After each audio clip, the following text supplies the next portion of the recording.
What's up, everybody? Welcome to the first ever campaign chronicle for my Rime of the Frostmaiden campaign. So, I am running Rime of the Frostmaiden for some of my friends. It's been a good time so far. However, instead of just running Rime of the Frostmaiden, we're actually running it, instead of in 5th edition D&D, we are running it in Pathfinder 2nd edition. I really like Pathfinder 2nd edition. I feel like it fixes some of the problems I have with D&D 5th edition. It's not perfect, and I will probably tweak with it some, but I'm really enjoying it so far. I've never played Pathfinder 1st edition or 3.5, so I don't have much to compare it to there, but I've played a ton of D&D 5th edition, also a ton of D&D 1st edition. That's what I grew up with. So that's kind of my experience there. Really enjoying Pathfinder. So I'm converting everything here. I'm probably going to make some videos about the conversion process as well, but that's not what this video is about.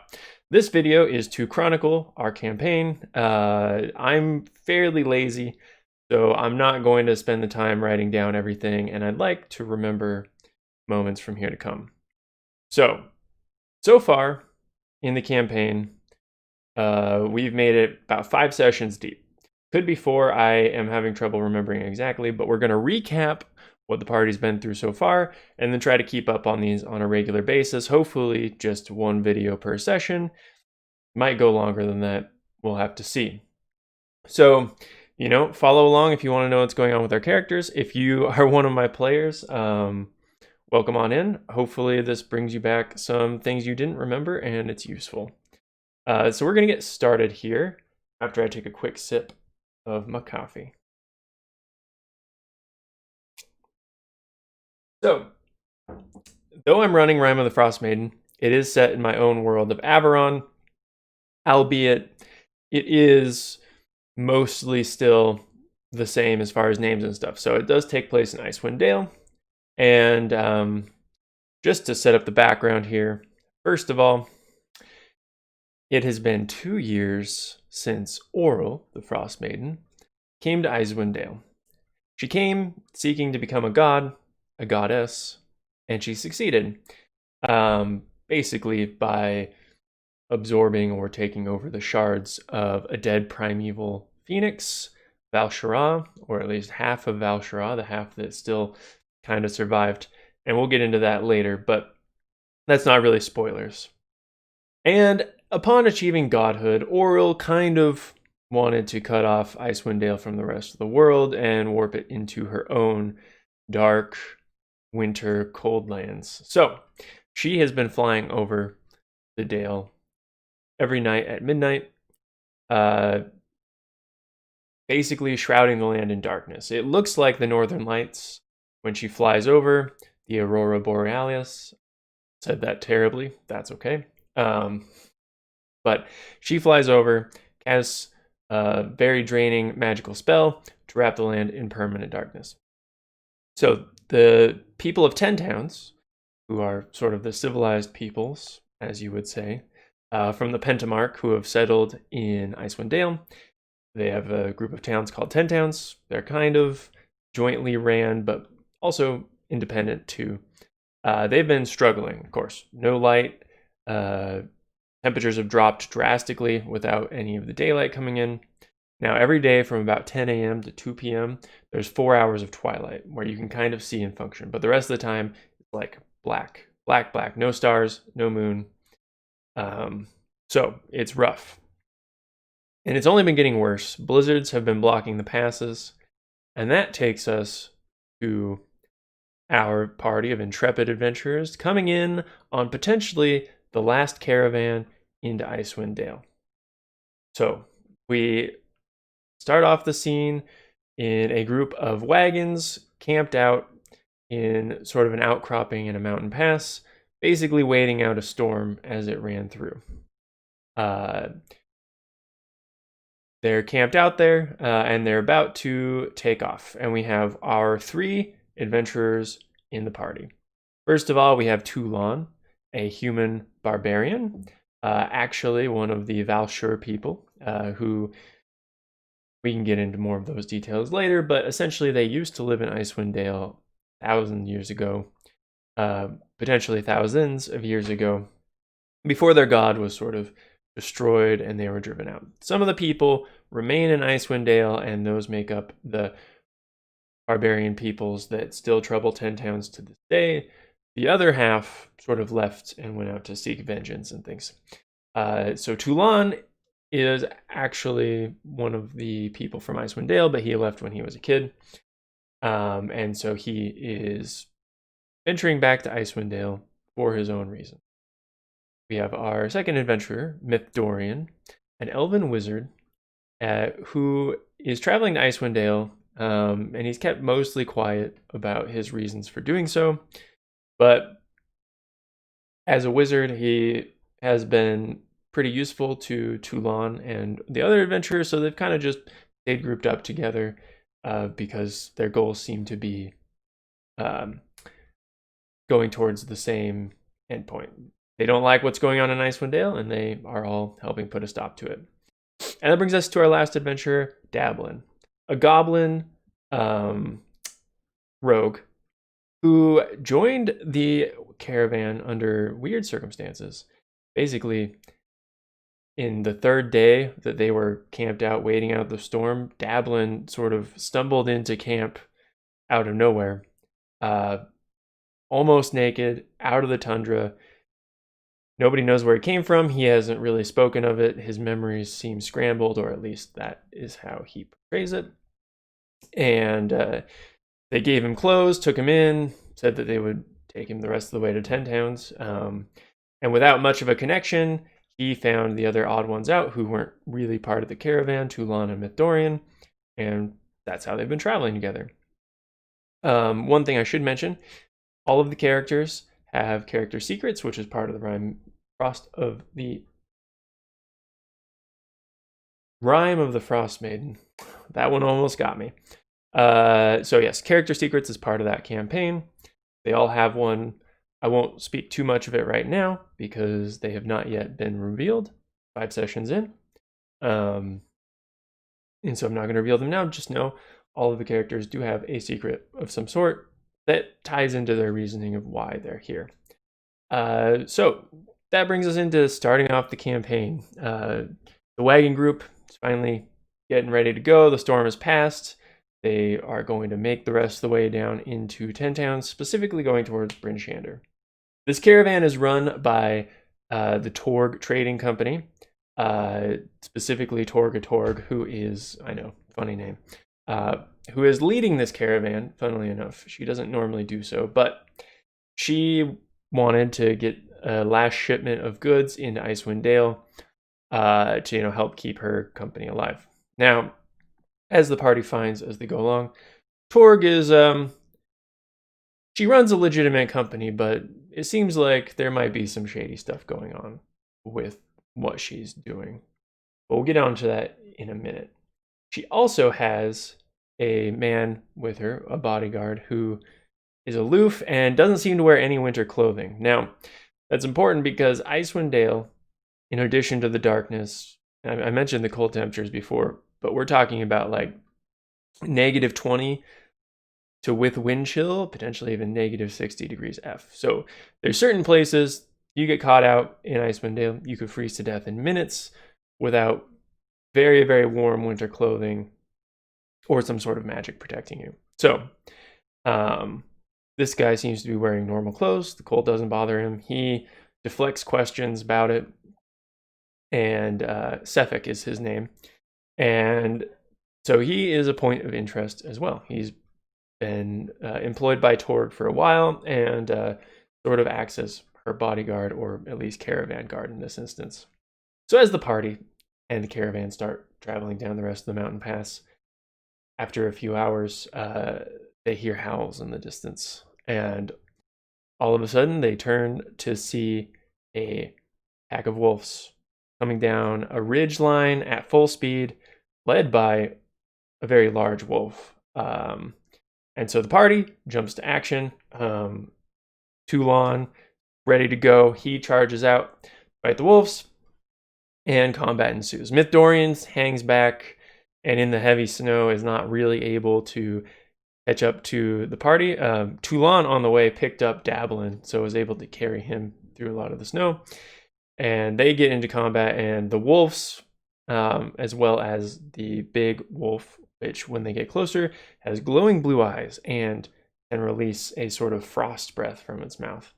It also seems to have a keen intelligence that the other wolves don't.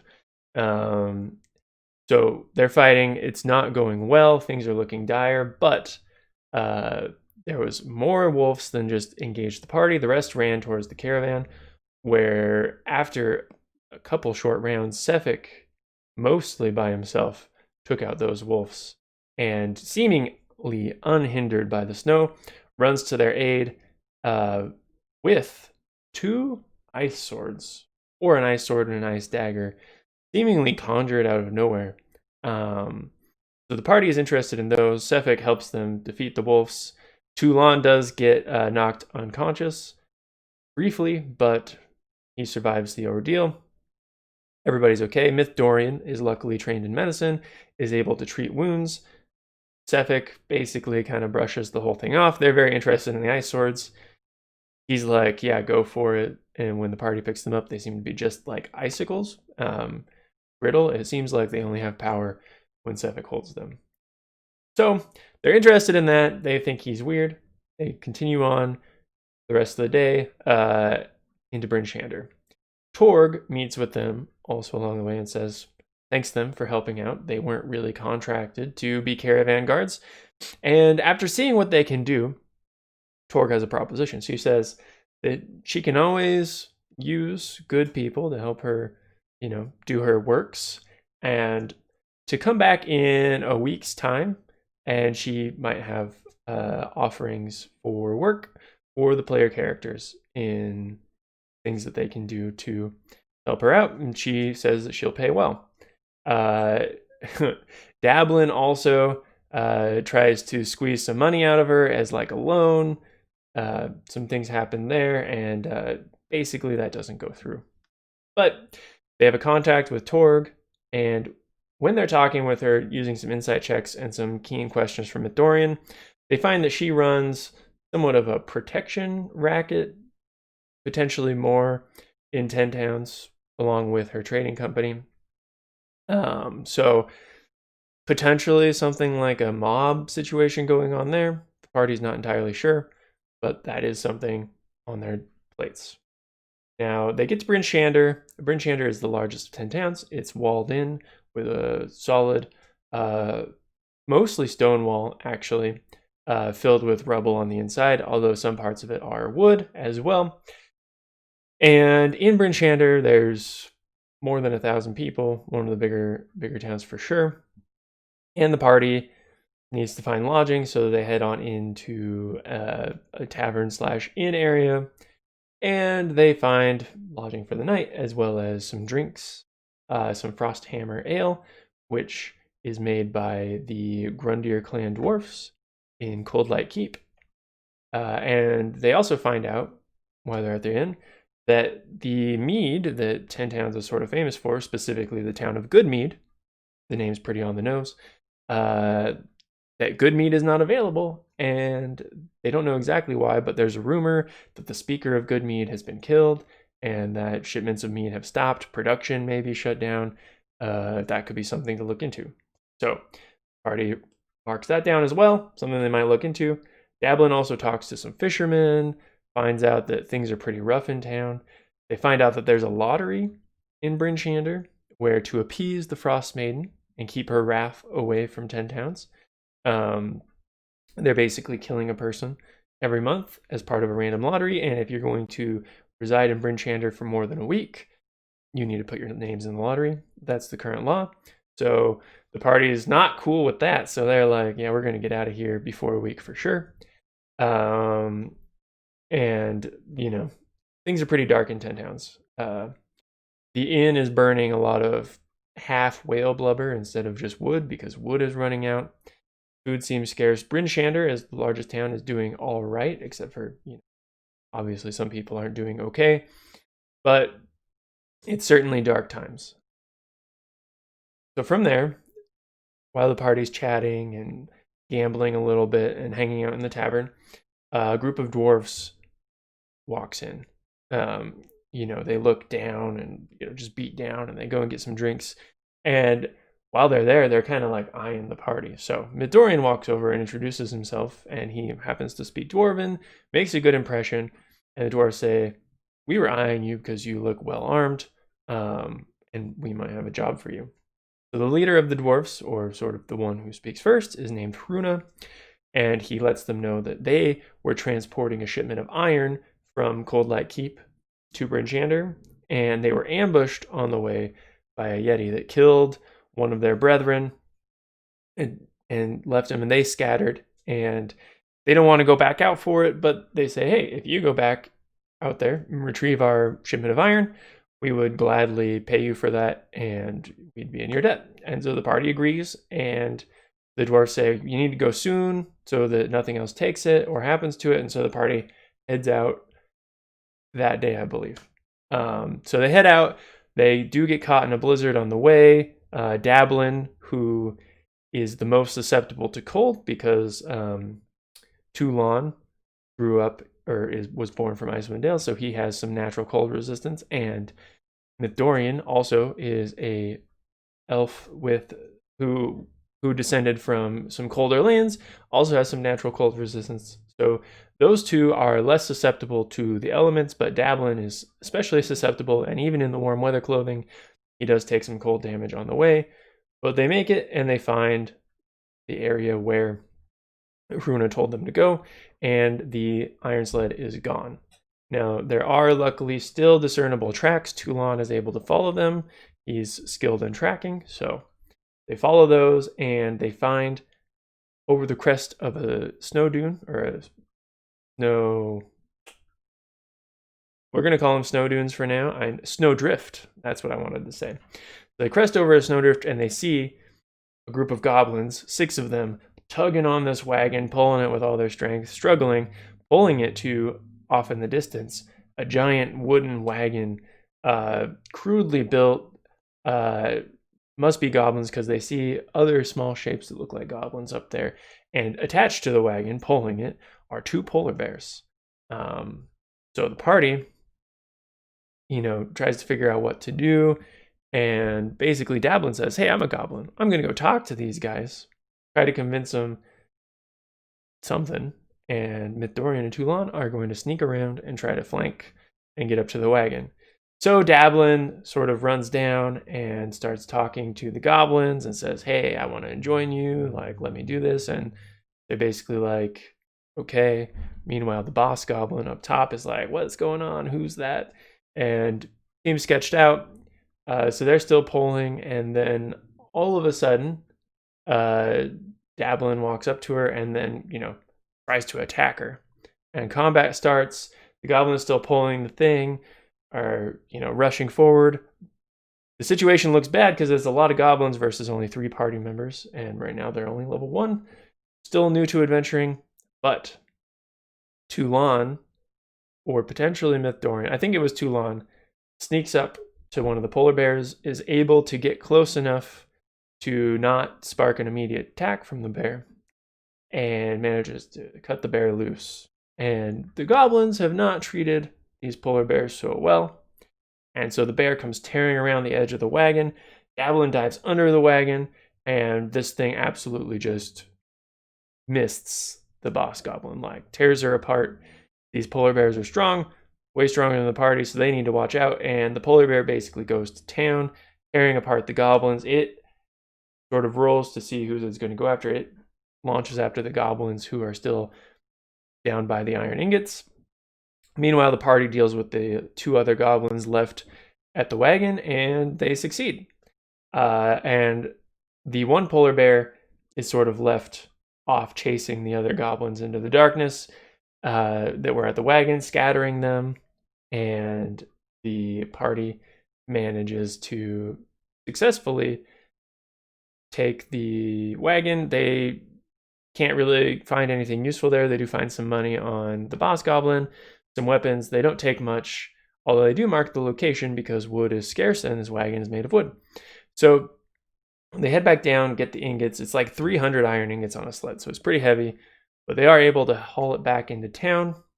On the way, in the darkness, while they're going, they do hear voices, like an arrow shoots at them, and they're concerned, and the goblins are like, "We've got you surrounded." And then Mythdorian, funnily enough, manages to make a sound of bears roaring, and the goblins scatter again in fear, thinking that the bear has come back to get them. So the party manages to get out of that situation, make it back to town safely. Mythdorian also grabbed the signet ring from the fallen dwarf, brings that back to them, says that they gave him a proper send-off. The dwarves are very pleased with that. They give them the full payment and also give Mythdorian, and by extension his companions, a metal plate signifying that they're a friend of the Grundier clan, and this will grant them access into Coldlight Keep should they ever pass through. And so that was another big win. In addition, since the shipment of iron was going towards Black Iron Blades, the party also secures a 10% discount on everything they buy from Black Iron Blades, which is not the highest quality things, but they can craft up to +1 weapons there. However, in Coldlight Keep, probably can make better things. So from there, the party rests, tends its wounds, they visit Black Iron Blades, see what they have, find out that they could potentially buy a +1 weapon, although it'll cost 35 gold. 70 gold if they want it to be a +1 striking weapon. And so they're like, that's too expensive for us right now, but we'll maybe come back. Also, while they're here, besides finding out about the Goodmead going missing, they also see a wanted poster for adventurers to come help clear out a mine in Tourmaline. Apparently the mine's been overrun by something, and help is wanted. So that's another thing they have. And also, they hear about these rumors of fishermen getting attacked in Bremen, and there's a wanted poster for that as well. So they decide next they're going to go visit Bremen, see what's going on there, see if they can help the fishermen.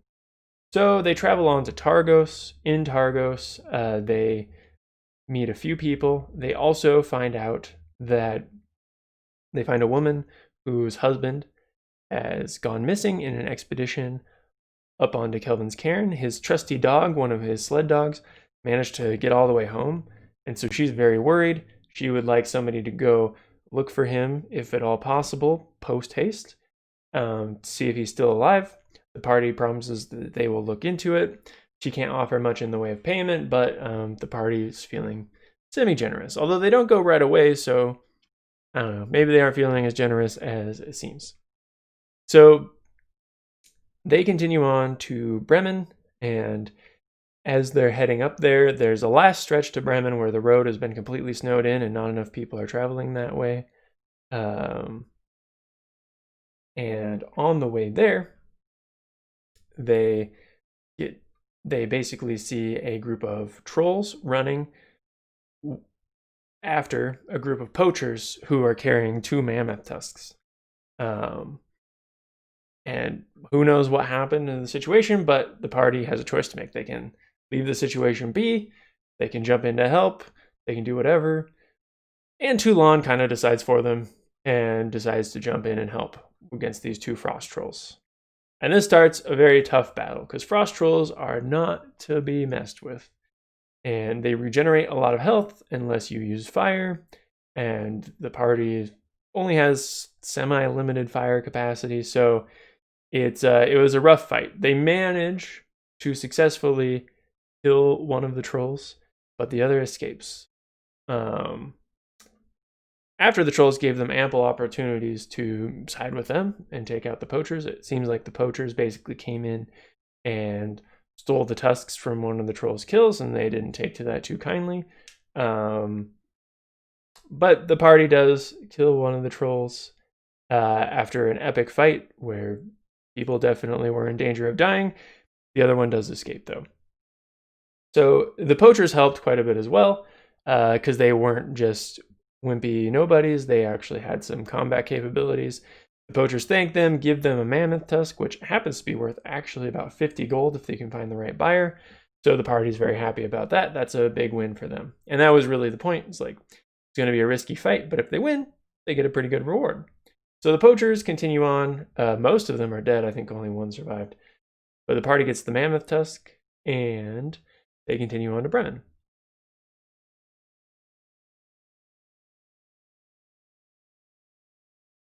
All right, quick pause there. Had to check my phone. So the party continues on to Bremen, and they get to Bremen. It's a very small town, only like a few hundred people, less than that even. Mostly fishermen, and it's on dark times. Very little trade or anybody's coming through these days because it's very much off the beaten path. And now, with the added addition of their boats being destroyed and attacked, people are very much on edge. So they get into town. There's only one inn in town. It's very small, run down, and is run by a nice old lady named Cora, who is very happy to see somebody, paying her. She treats them like a grandmother, gives them all this stuff, doesn't make them pay. The party, of course, overpays because they like how she is. And they also find out about her story where her son has gone missing. He came back from an expedition out with this weird black shard, and he started acting all weird, getting violent, and eventually he almost attacked her when she tried to suggest he give it up. And then some weird people showed up in black robes, and they took him away to a castle somewhere. Now, she doesn't know where they took him, but she can tell the party that there's only 2 castles that she knows of in Icewind Dale, one at Caer Dineval and one at Caer the other Caer, which, of course, means castle in a different language, or is another name for castle. So that's another thing the party adds to their potential list, going to find Cora's son. She treats them nicely, and next the party goes out to the docks to sort of start investigating. They manage to get a boat from this one grumpy old dwarf who's like, I'll pay you to go get fish for me. And seems like a scam, but the party just wants a boat, so that's okay. And they head out into the lake and crash into a few ice floes, come close to maybe capsizing the boat, but they make it out. That's okay. And after a while, they run into something that slams into the bottom of their boat, almost tips it over, and it's getting tense. They're worried about this thing in the water. How are they going to fight it? When all of a sudden, Toulon, just kind of out of the blue, decides he's going to try to talk to the thing. And funnily enough, it responds back. Serpent-like head of a basically Loch Ness Monster style lake monster slithers on up out of the water and responds. And says, oh, well, what do you want? And so they manage to strike a deal with the lake monster that in the process of their talks, they name JimDerrin. And they basically say, they find out that JimDerrin has been, well, one person tries to name him Darren, another person tries to name him Jim. Mr. Monster decides he likes the name JimDerrin. So that is the origin story of JimDerrin. And basically they find out that a druid, they assume, some woman named Ravison, awakened JimDerrin. And the druid, basically told him that he needs to be attacking boats from Bremen and capsizing them, or she will turn him into a dumb creature again, and he does not want to be a dumb creature again. However, Mythdorian, knowing enough about magic, basically says, hey, look, it's permanent, more or less. And she'd essentially have to kill you to undo it, and even if there is a spell, she'd have to get right up to you, so just avoid Ravison, and you'll be good. Will you please stop attacking the town? JimDerrin is like, yeah, I don't really like attacking people. I just kind of want to hang out and be smart. And they also set up a deal with him where basically the fishermen from Bremen will offer him tributes of fish if he basically avoids attacking them in the future. And JimDerrin likes this idea. He has a bit of an ego, so he definitely agrees. And we've got all the makings of a new god being formed right on our heels. In fact, the party kind of starts calling themselves the Heralds of JimDerrin. I don't know if that's an official name, but they've called themselves a couple times that, and the legend of JimDerrin is starting to spread throughout 10 towns. Now, that wraps up things in Bremen, and the party decides that their next step is going to be to go to Tourmaline to deal with the mine issue. All right, picking things back up. My wife came home, so pause it for a little bit there. So the party decides to go to Tourmaline to deal with the mine issue.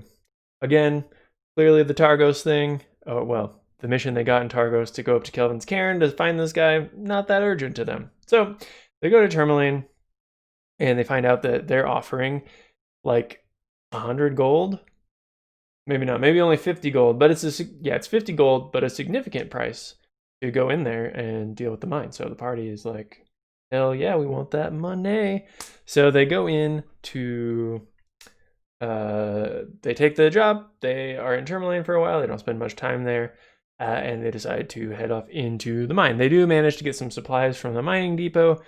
Even though the mining depot doesn't really want to sell, the party just offers to take them at a loan. And so Dablin manages to do a really good job of persuasion, makes a good roll, plus he's just a good persuader, his character anyways. So they managed to get some supplies like hooded lanterns, including an alchemical lantern, which is nice, and some climbing supplies and everything. So they take all that and they head on into the Tourmaline mine, which is a gem mine. And they start going in. They find some giant rats, they find a bunch of tools left behind, and as they keep going deeper, they start running into kobolds. Specifically, as they're going over some scaffolding over a big pit that runs through the center of the mine in like a shaft. There's kobolds down there sawing away the struts to probably not allow anyone into the mine. So the party kills one, captures another, and basically convinces him to take them to their leader. So the kobold leads them down further into the mine. There's a bucket lift. They have to slowly go down. And as they're going down the bucket lift, some other kobolds come up with their leader. Or some other kobolds come up and they're like, hey, what are you doing? We're gonna, like threatening them. And he says, no, they're not here to hurt us. They're going to help us. We're going to take them to Trex. And all of a sudden the other kobolds turn and run in like fear. And they look behind them and there is an eldritch horror writhing out of the darkness from the shaft behind. So the party runs and basically like freaks out. This thing's nasty. It has like a mind blast. And so the party's like running away. They manage to get everybody down the bucket lift. And basically, the thing comes out, its mind blast killed a couple of the kobolds. The thing takes them with its tentacles, is writhing in eyeballs, and has like a horrible thing, and it takes one of the kobolds, brings it up into its underneath place where like the center point where like octopus beak would be, and it's like consumes one of the kobolds and takes the other one back into the darkness behind. So this has the party freaked out, and they don't like that one bit. Also, I should mention that one of my players' brother came in to play in this session, and he was a human swashbuckler from the Advanced Player's Guide. So that was fun to have him along as well. He may be joining more as we go forward. It's a little bit up in the air. But so we had 4 player characters in this session instead of just 3. So anyways, the party continues on down deeper into the mine. They do get introduced to Trex, who is strange. He doesn't talk like the other kobolds. He talks in very fluent mark speak and talks kind of like an educated person would. And he tells them that he is just a simple kobold leader who wanted to bring his people in out of the cold, and if the party can help him survive the situation in the mines, he would like them to introduce him and his people to the town so that they can integrate and help the town out. They just want a place to live. They aren't here to be violent. So the party is suspicious, especially because Mythdorian rolls an Arcana check to see what's going on and finds that he's not exactly sure what's going on, but he is pretty sure that the kobold has kind of these dead, unreactive eyes. That means that he's being possessed or controlled or something is going on there. However, they don't really figure out much, but Dablin specifically, although the whole party knows about it at this point, does notice that Trex does seem to be clutching this satchel close to his chest. Doesn't let go of it. Dablin's very interested to try to steal this thing or to kill Trex. Doesn't trust him at all. Mythdorian and Toulon are much more trusting, and they're like, hey, why not give it a shot? So they basically tell Trex that if Trex helps them kill the Eye Horror, which is the name of this eldritch thing, at least that's what the kobolds call it, because it's covered in eyes on its fleshy, amorphous body, besides the tentacles, that if they help him kill it, then they will introduce them into the town and try to get them integrated. So Trex agrees, although he basically says we're going to hang back because we're not super fighters, and the party says that's fine, just throw stuff at it. Well, as they spend the night down in the kobold warren, and it's a weird time. Kobolds are kind of like rats in a lot of ways, so they're just nested in there. It smells pretty gross, but the party spends with them. Trex doesn't seem to sleep, which is interesting. And basically they throw kind of like a version of a kobold feast to celebrate their exit from the mines. And so they continue on in that situation. Lots of good role playing here. It was a lot of fun. And they decide after a quick rest and treating their wounds, they're going to start heading back out. And on the way, when they get to the bucket lift, well, they go to the room where they first thought the Eye Horror was, and turns out it's not there anymore. And it basically floats around and comes down and up the shaft at will. So hopefully they're like, maybe it's gone, let's leave.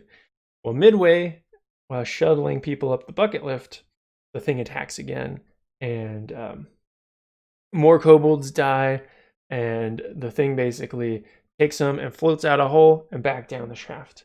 And so at this point, the party is, freaked out. They don't know exactly what they're going to do, but they're like, let's just get out of here. So they keep going, and the thing, as they come around a corner onto those initial scaffolding where the kobolds were sort of sawing away, where it goes along the edge of the shaft out, and it's the only exit point from the mines. Toulon goes first around the corner. He's out on scaffolding, and the thing is there. It floats up, and it lashes out with a tentacle and tries to grab Toulon and pull him off the scaffolding into the darkness of the shaft, which would not be good.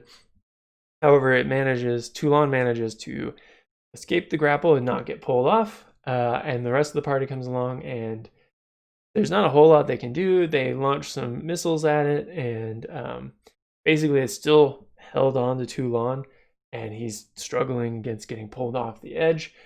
And Dablin manages to get around the corner as we're initiative now, so it's one at a time.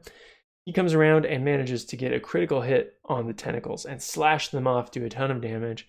And the thing at this point now is pretty hurt, especially because Mythdorian also fires some magic at it, deals some more damage, and it starts floating down into the shaft. Toulon considers jumping on the thing and killing it. However, he doesn't, and instead they throw a grappling hook at the thing to like fish hook it. So they do, it hits, they manage to grapple into it, and Toulon's kind of holding on to it. And then I believe that, I forget his name, but the swashbuckler comes along and fires the final shot.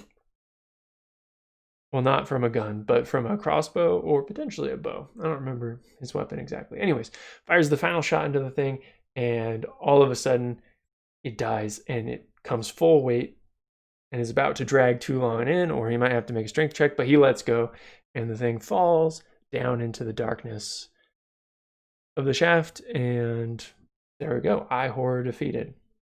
They head back into town, introduce Trex to the people. They work with the speaker to come up with a deal. They get paid.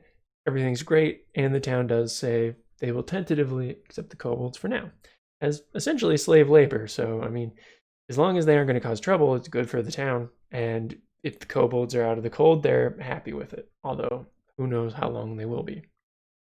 So picking up the next time, the party goes back to the mining depot and finds out that they're like, you saved the mine, you can keep the equipment. So keep in mind they have climbing equipment, like grappling hooks and stuff, and an alchemical lantern now, which is all very useful. And they're still very suspicious of Trex. The speaker asked the party to stick around for a few days to help the integration efforts. They do. The kobolds seem fine. The town people start getting more used to it. Trex still seems suspicious. Dablin wants to kill the dude. He says, I don't trust Trex. The party, however, essentially decides that's not what's going to happen. Dablin also sneaks down at night to try to steal Trex's satchel while he's sleeping, but he's not asleep. He appears asleep at first, but then wakes up immediately as Dablin enters. So Dablin decides not to press his luck there and just leaves Trex be, although still with a high amount of suspicion. In the meantime, the party decides they should go deal with that thing on Kelvin's cairn with the guide from Targos. So, as I should add some extra detail to that, they found out that basically this lady's husband, Garrett, was a guide who was going to help lead a party of adventurers up Kelvin's cairn to find a weird druid person who supposedly resides up there. Toulon has an interest in finding this person, or at least says he wants to. So, and they also want to rescue Garrett, so they head to Kelvin's cairn. On the way to Kelvin's cairn from Tourmaline, the quickest way is to go through the Dwarven Valley, which happens to take them past Cold Light Keep. So they travel on through there. It's not too bad. Oh, also, one side note. Way back when the party left Bremen, when they were heading back to Targos from Bremen to get down to Tourmaline, they were ambushed by the other troll that they scared away, and they managed to defeat it and kill it. But it was another tough battle. The trolls are done, although they did have, the one troll did want vengeance there. So back to the current story. They're traveling up to Kelvin's cairn. They go through Cold Light Keep. They knock on the gates, and Cold Light Keep is pretty cool. It's built into the side of a cliff face, and basically they have a bunch of holes where light comes out and it just shines and illuminates this giant sheet of ice comes down the wall from the exhaust and, warm air that comes out from the ventilation, melts ice and snow at the top of the cliff, which then melts down and freezes on the cliff face, forming this giant sheet of ice that illuminates with the light from within and produces the effect of the name, Cold Light Keep. So they managed to get entrance there by meeting a guard dwarf, well, just a dwarven guard from the Grundier clan, lets him in, kind of shows him around. They ask about weaponsmithing and stuff, and he says, yeah, we do a lot of that here. So they head down to that area, and they do find a dwarven smith, one of the better ones around, that they were pointed out to. They also find out that goblins, the dwarves keep a lot of goblin slaves here, specifically the native variant, like the ones that they fought quite a while ago with the wagon. Those may have been escaped slaves, who knows exactly, or maybe the dwarves just take slaves from the natural goblins out there.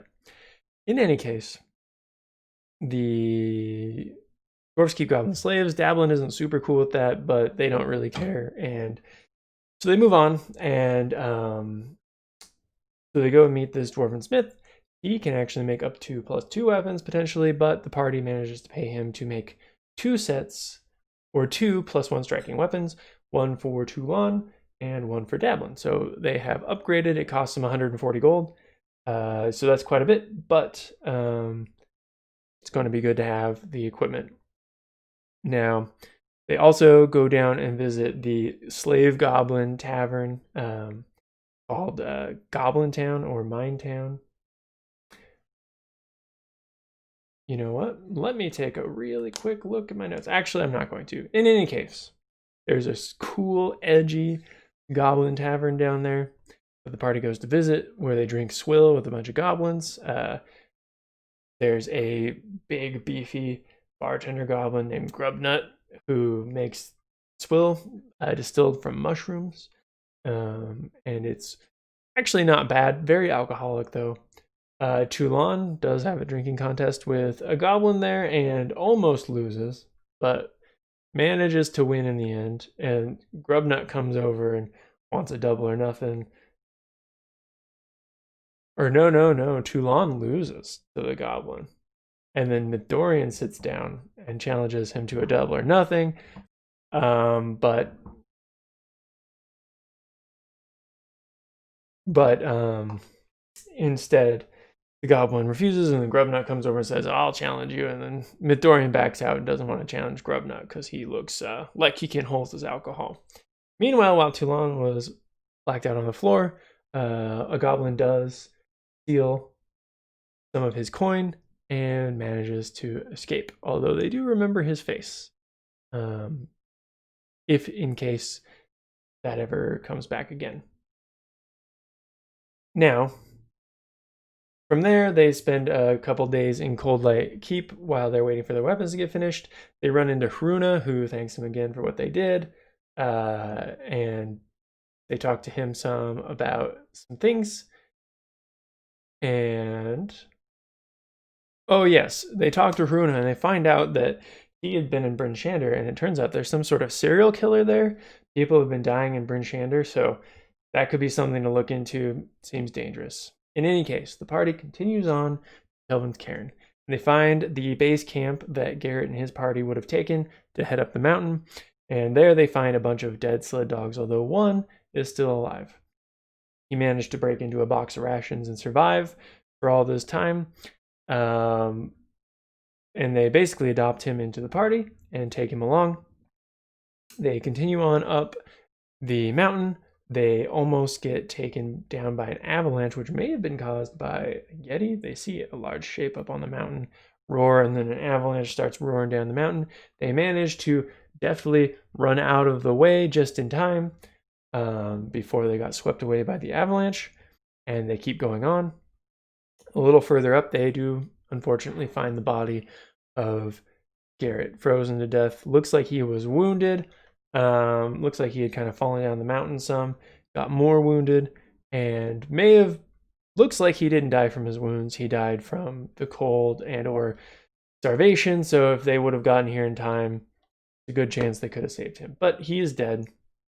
But they decide to continue on up the mountain to find the rest of his group. And there's a little bit of a perilous climb section that they work their way through and find a cave. And they decide to investigate the cave. And inside, they find that it's basically a Yeti cave. There's a lot of bones and blood strewn about. And inside the cave, there's an entrance cave, and there's like a passage that goes one way and a passage that goes the other way over sort of a fissure in the floor. One of the pathways is made out of ice, like frozen ice is sort of like an ice bridge. Over the other way is just stone around the edge of the cavern that they can go. So they decide to go and investigate what's over the ice bridge. So Davlin sneaks on over, and in the room, they see that there is a small woman being basically toyed around with by a baby Yeti. She looks wounded and stuff, and there's also a mama Yeti in there.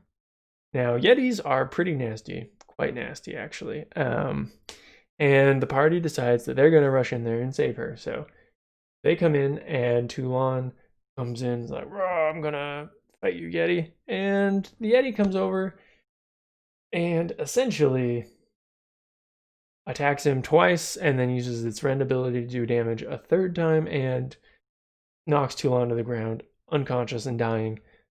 First round. So that's not good. The party is now in a bit of a bad situation. Toulon they are able to use quick medicine to get Toulon back up on his feet. But now they need to get the heck out of there because this Yeti is very strong. So they run out, and as they're running, they run out over the ice bridge. Toulon is last and manages to get over, and with a large swing of his sword, rolling very well, is able to shatter the ice bridge behind him. And as the Yeti comes loping out, it now can't cross and starts climbing down the fissure to get up the other side. All the while, they start launching missiles at it, both magically and bows and arrows, dealing damage as it keeps coming unrelentingly.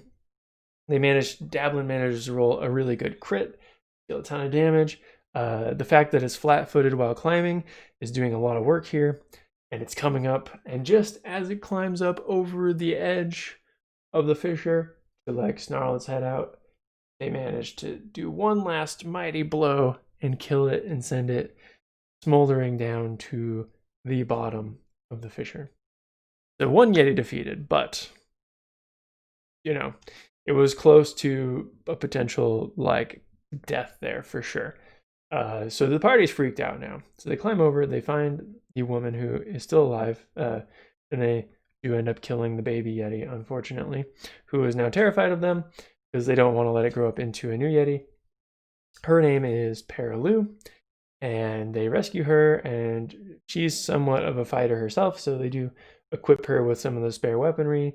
She tells them that the other room is basically like the eating/trophy room of the Yetis. They go in there and they do find basically there's all these notches carved into the walls where there's heads. A lot of them are skulls at this point. One belongs to her companion, and the other one belongs to a dwarf, decapitated. And there's a strong possibility that this dwarf may be the head of the dwarf that was attacked by a Yeti way back with the iron ingot sled, because they found there that he was decapitated, did not have a head anymore. Yetis take prizes like that, so it looks like they did find the Yeti or Yetis that did this to that one dwarf companion way back when, which was some nice closure for that. Now, they need to get off the mountain, but Perilu does tell them that there is a male Yeti who is not going to let them go now that they killed his mate and his child. So the party needs to figure out something to do. In the meantime, they need to get out of the cave because that's where he's going to be coming back to when he's finished hunting. So they decide to actually climb up the rest of the mountain to find where the base camp was there. At the top, they do find that the final companion frozen to death, she was a mage. Mythdorian takes her spellbook. A lot of good things there. And she also had some potions on her, so that was good as well. And this basically is on the precipice of a large cliff, and there's no way further up the mountain from this route. And they don't find any sign of the druid either that they were looking for. Maybe she was here earlier, and they didn't get here fast enough. Maybe she was never here at all. In any case, they now have a problem with the male Yeti, alpha male Yeti, coming along, going to be pissed off, and they basically would not have been able to take the first one without some luck breaking the ice bridge and having a few rounds of missiles to shoot at her. So they come up with a plan where they're basically going to lure the big Yeti to the edge of the cliff. They have a rope tied around a boulder, and they have a grappling hook. They're going to sink into Mr. Yeti and then push the boulder off of the cliff and drag him with it. So the tense plan, the Yeti comes upon them in the middle of the night. They have a fire going. He sneaks in because they're very stealthy. They kind of catch a whiff of him, and then he pounces into view. First going after Toulon. Looks like he's going to, but Perilu beats her drum. She's acting as bait with Dablin. Says, "Come after me." And so the Yeti does, runs over and kills her in one round. Just absolutely destroys her. Unfortunately, she is now gone. But this gives Dablin the time to rush over and quickly sink the grappling hook into him and also get away from the Yeti. So grappling hook is set in place very strongly. Rolled a really good attack. Yeti is there. Toulon shoves the boulder off and gets it almost all the way. Mythdorian runs over, adds his weight to it. They shove the boulder off. Yanks the Yeti, looks as the grappling hook, which Dablin roped around him and then sunk into him. So it looks as the line goes taut and then gets sucked off the edge and falls off, drugged by this boulder, down to be smoked upon the rocks below. And they managed to defeat the Yeti through clever thinking and a little bit of luck. And so that is where they left off, on top of Kelvin's cairn, with a dead Terelu and a recently dead Yeti. They vanquished, and that completed that session, and that's where the party is for now. So, yeah, that wraps everything up. Hopefully this has been useful. I think I covered most of the details. The one thing I forgot to mention is that while they were in the Tourmaline mine, they go a little bit deeper down before they leave, and they do find in a hidden crevice, sort of like in the stone, like the skull of what looks to be some sort of aberrant creature. It's like a humanoid creature, but with no mouth, and instead like 4 holes for potentially tentacles. Maybe a mind flare, maybe. They do find one of those, and embedded in its skull is the stone that Dablin took. And as soon as he took it, he basically started receiving almost like a mental signal from somewhere out in the tundra, which we will get to later. Also, the stone allows him to speak telepathically to whoever and receive telepathic information back. That I think was the last detail. The party now has the good mead lead, the serial killer lead. They can go find Cora's son. They still... Oh, they also found out that Lonelywood is having some troubles with a killer moose of some sort. They found that out from one of the villagers in Tourmaline before they left for the mountain. And so there's a lot going on, a lot of things they can discover. There's the beacon out into the thing. You've got Oril, you've got the barbarian people out in the snow, you've got goblins living somewhere out that are a threat. There's also weird shadowy people going on doing things. Lots of leads to pick up from here. It's going to be exciting. And of course, the ultimate thing, they, for one reason or another, are going to want to deal with Oril and stop her from keeping everlasting Rime upon Icewind Dale. So if you have any questions, feel free to reach out. I'm going to keep doing these hopefully once a week as the campaign continues. We may not be running once a week right now. We've really probably been at an average of once every other week. But I am going to try to do these one per session so they aren't so long, because this is going to be an hour. So if you sat through the whole thing, great. I appreciate it. Hopefully you enjoyed following along. If you're one of my players, hopefully, again, this helps you remember things. This, I think, is the better way for me, just because writing it down takes a while. This, I just have to talk, and it's fun, and then I can go back and watch this later if I want to know about our exploits. And it helps me keep track of things too, so that we can keep consistency and can't say that word, verisimilitude. There we go. Anyways, I'll catch you all in the next one, everybody. Thanks for watching.